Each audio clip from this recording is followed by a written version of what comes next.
wọ́n ti mú wọn o. Àwọn tó ń gbéròyìn ẹlẹ́jẹ̀ sórí ìkànnì Gistlover ti há. Ní báyìí iléeṣẹ́ ọlọ́pàá ilẹ̀ wa ti fi páńpẹ́ òfin gbé àwọn géńdékùnrin afurasí ọ̀daràn mẹ́ta kan: Kọ́lápọ̀ Adébùkọ́lá ẹni ọdún 27, Nedum Michael Somtuku ẹni ọdún 25 àti Isaac Akpoghe tóun jẹ́ ẹni 30 ọdún. Wọ́n sì ti fojú wọn hànde. Wọ́n láwọn ni amòòkùnṣìkà tó wà nídìí oríṣiríṣi ìròyìn ẹlẹ́jẹ̀, ìròyìn òfegè, ìdúnkookò mọ́ni àti jìbìtì lílù tó ń wáyé lórí àwọn ìkànnì ayélujára tó gbajúmọ̀ bí ìṣáná ẹlẹ́ta ní Gistlover. Alukoro àpapọ̀ fún iléeṣẹ́ ọlọ́pàá ilẹ̀ wa ACP Olúmúyìwá Adéjọbí ló ṣàfihàn àwọn afurasí ọ̀daràn ọ̀hún lólú iléeṣẹ́ ọlọ́pàá tó wà l'Àbújá lọ́jọ́ Ẹtì Friday ọjọ́ 5 oṣù kìíní ọdún yìí. Adéjọbí ní àfi bí ẹni pé àwọn afurasí ọ̀daràn yìí ṣoògùn àfẹ́ẹ̀rí. Ó létí àwọn ti kún pẹ̀lú onírúurú ìwé ẹ̀sùn táwọn èèyàn kọ ṣọwọ́ nípa bí àwọn kọlọ̀rọ̀ sí ẹ̀dá kan ṣe fi ìkànnì Gistlover yìí bojú, tí wọ́n sì ń gbé oríṣiríṣi ọ̀rọ̀, ìròyìn, fídíò àti fọ́tò ìbanilórúkọ jẹ́ àti ọ̀rọ̀ àṣírí àwọn ẹni ẹlẹ́ni sórí afẹ́fẹ́. Àmọ́ tó jẹ́ pé gbogbo ìsapá àwọn agbófinró láti mú wọn ló ń forí ṣánpọ́n, gbogbo ọ̀nà láti mú wọn ni wọ́n ń ṣọ́kò dí. Bẹ́ẹ̀ àwọn mọ̀ pé èèyàn ló wà nídìí orò tó fi ń ké yùmùyùmù.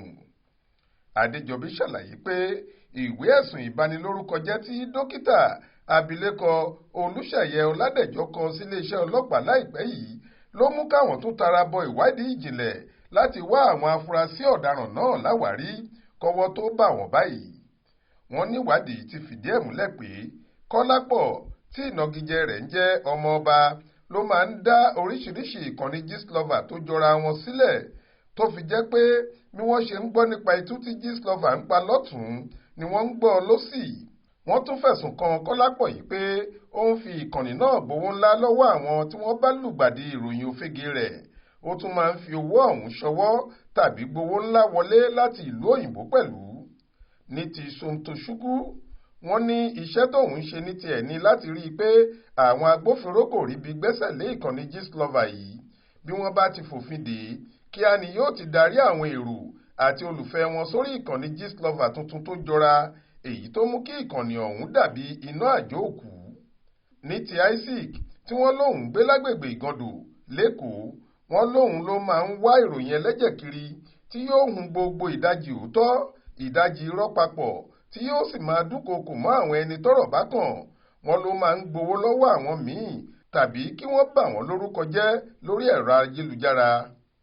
Ó jẹ́wọ́ pé àwọn èèyàn kan ti bẹ̀ wọ́n lọ́wọ́ ìbanilórúkọ jẹ́ ọ̀hún tí wọ́n sì ti sanwó ńlá fún wọn tàbí ra mọ́tò fún wọn pẹ̀lú lẹ́yìn tí wọ́n ṣiṣẹ́ ibi tán.